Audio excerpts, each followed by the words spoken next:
I'll try and be pretty brief because I'm conscious there's a whole load of other amendments coming up on other important aspects of this bill. But I do want to ask for a serious response on the issue of public meetings from the Minister. And I want to support both amendments 5 and 6. And in fact, there's good suggestions in both 5 and 6, and they revolve around the importance of public meetings and the involvement of the public in the development of a county development plan. Interestingly, myself and Deputy McGrath don't always agree, but we both warned you. No, indeed, absolutely. And here we are at IDIM in warning you, Minister, and I'm being deadly serious about this, warning you about something that the great revolutionary and philosopher Karl Marx called alienation. And it's a very real thing. And if you want to know what the modern day definition of alienation is in the midst of COVID, it is, if I have to attend another Zoom meeting, I'll scream. Right? And we all know that feeling. Now, Zoom is a good technology. Teams is a good technology. It has its uses. And it can even expand public consultation. But it is absolutely not a substitute for real human beings gathering together to discuss their area, their future, the planning of our society.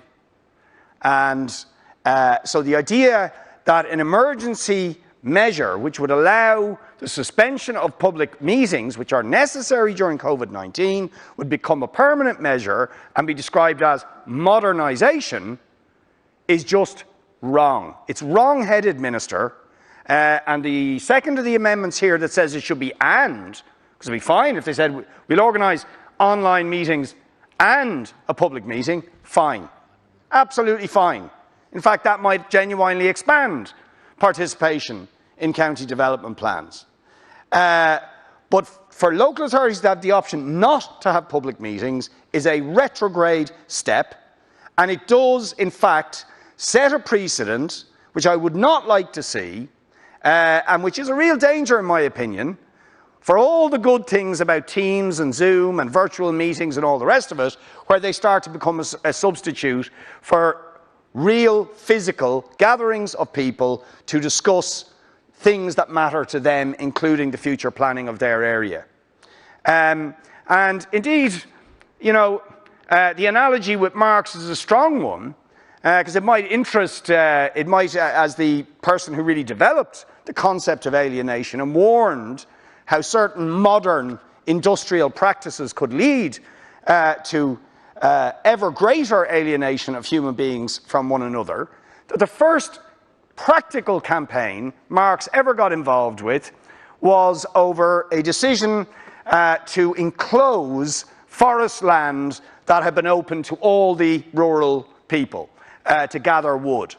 That had been the history. The forests were common, and the people of Germany, rural Germany, could collect the wood, firewood for their homes. And then in the 1840s, there was a move to fence off that land, so it was no longer possible for people who didn't own those forests to gather the wood. And there was a huge campaign against that. Now, the modern equivalent of that is rezoning, which is one of the things that happens in county development plans. What? They discuss plans to rezone things. They do discuss plans to rezone things, and they also need to acquaint people with the process, which many people do not understand, Dara. And there's a huge deficit of participation in these things. And I have seen on so many occasions, last minute, sometimes from members of your party, I have to say, last minute proposals for rezonings of land, where there's been no consultation. Right? And it is the public who often alert us to moves I mean, I actually had, and it was on a Zoom meeting, funny enough, with a young person who's developed with technology, warning me about a small pitch and putt in an area called Johnstown in my area, which used to be a pitch and putt. I didn't know actually who owned it. It was owned by a community collective. And somebody has fenced it off for the last 12 years. I hadn't noticed because it was hidden behind a whole lot of buildings. And that individual in that community suspects they're going to try and go for adverse possession. And I'll tell you, I'd be watching out if there's an attempt to rezone that land in the development plan that's being discussed at the moment. Right? But it's at public meetings that things like that tend to come out. Right? Where real human beings meet each other and they chat and they discuss what's going on in their area.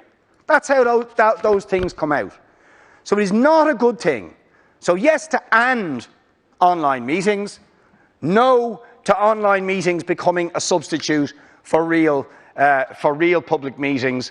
And indeed, Matty McGrath's and his colleagues' amendment, it also is good in its arguing for a more proactive approach in local authorities actively seeking the participation of the community and of the public in the development plan. Something that does not happen enough.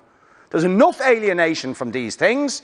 There's not enough public participation, and both of these amendments are absolutely right. And I would ask you to genuinely respond, but I do not see how you can suggest that the possible elimination of public meetings at any stage, I know you're going to say, oh, it's at this stage, at that stage, at any stage in the development of county development plans is a retrograde move, which I oppose.